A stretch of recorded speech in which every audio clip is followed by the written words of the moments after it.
Assalamualaikum warahmatullahi wabarakatuh. Sebelumnya, perkenalkan nama saya Fauzan Humiardana dengan NIM 2200018430.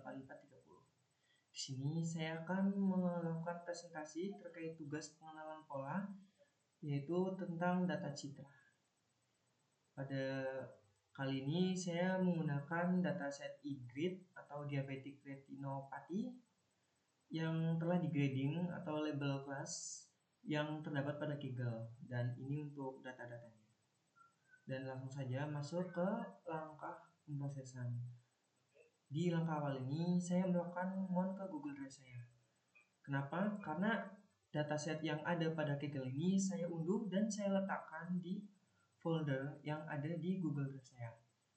Di sini awal-awalnya saya meload CSV dan pet gambar. Dan sudah pasti saya menggunakan Pandas untuk menampilkan data frame-nya. Di sini saya meletakkan file tersebut itu pada folder pengenalan pola data citra. Lalu ini dari folder datasetnya dan ini dataset dari label.csv. Lalu saya selanjutnya menambahkan kolom pad ke gambar berdasarkan ID code yang ada pada data-data gambar tersebut. Di sini saya memfilter yang hanya tersedia gambar. Lalu selanjutnya saya melakukan cek apakah terdapat dataset gambar yang ada pada folder ini, pengolahan pola, e-grid, image. Apakah ditemukan nantinya dataset berupa gambar. Dan di sini bahwasanya dataset tersebut ditemukan bahwasanya terdapat 455 dataset image. Lalu saya selanjutnya memvisualisasikan distribusi dari label.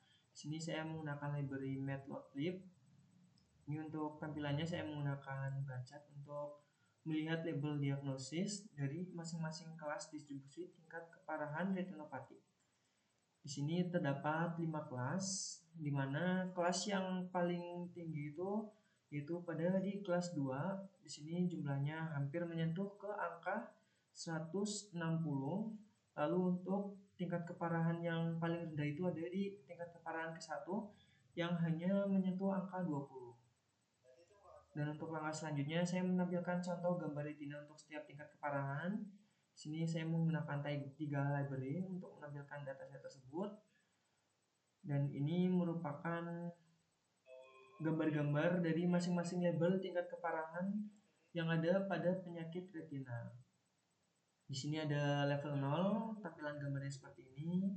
Lalu level 1 tampilan gambarnya seperti ini, level 2 seperti ini, 3 level itu seperti ini, dan level keparahan yang paling parah atau label keempat ini tingkat keparahannya seperti ini, dia sangat kuning butek. Lalu saya selanjutnya melakukan pre-processing dengan cara meload dataset yang tadi di atas dari 455 dataset tersebut dan meresize atau mengubah ukurannya agar menjadi lebih kecil agar ketika nanti memproses itu jauh lebih mudah. Lalu saya selanjutnya melakukan split data dengan augmentasi juga. Di sini saya melakukan pre-processing, mengubah labelnya menjadi one hot encoding, lalu membagi data tersebut itu menjadi data training dan validasi. Di sini saya menerapkan augmentasinya untuk training tersebut. Lalu membuat generatornya. Lalu langkah selanjutnya saya menerapkan transfer learning. Transfer learning sendiri itu merupakan memanggil metode atau model yang telah dilatih sebelumnya untuk kasus baru yang hampir sama. Di sini saya meload model FVSNet tanpa top layer, lalu menambahkan layer akhir untuk klasifikasi 5 kelas. Kelas yang dimaksud itu merupakan kelas dari tingkat keparahan yang tadi yang sudah di label ini. Tingkat keparahannya ada 5 tingkat keparahan. Lalu untuk selanjutnya ini saya membentuk layer dari dasar EfficientNet, lalu mengcompile modelnya tersebut menggunakan optimizer Adam. Dan ini hasilnya sudah berhasil di-compile, modelnya sudah berhasil dilatih. Lalu saya melakukan training dan evaluasi model. Di sini saya menerapkan early stopping agar tidak overfitting. Dan di sini saya menggunakan approach atau pelatihan model sebanyak 20 kali. Dan saya menerapkan prediksi hasil validasi, evaluasi klasifikasi, dan menampilkan hasil dari confusion metric.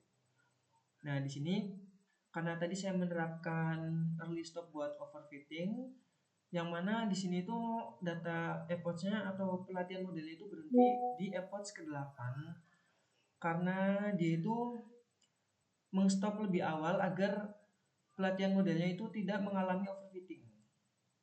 Dan inti untuk hasil dari klasifikasi reportnya dari masing-masing label penyakit tadi diabetic retinopathy yang ada 5 kelas di sini.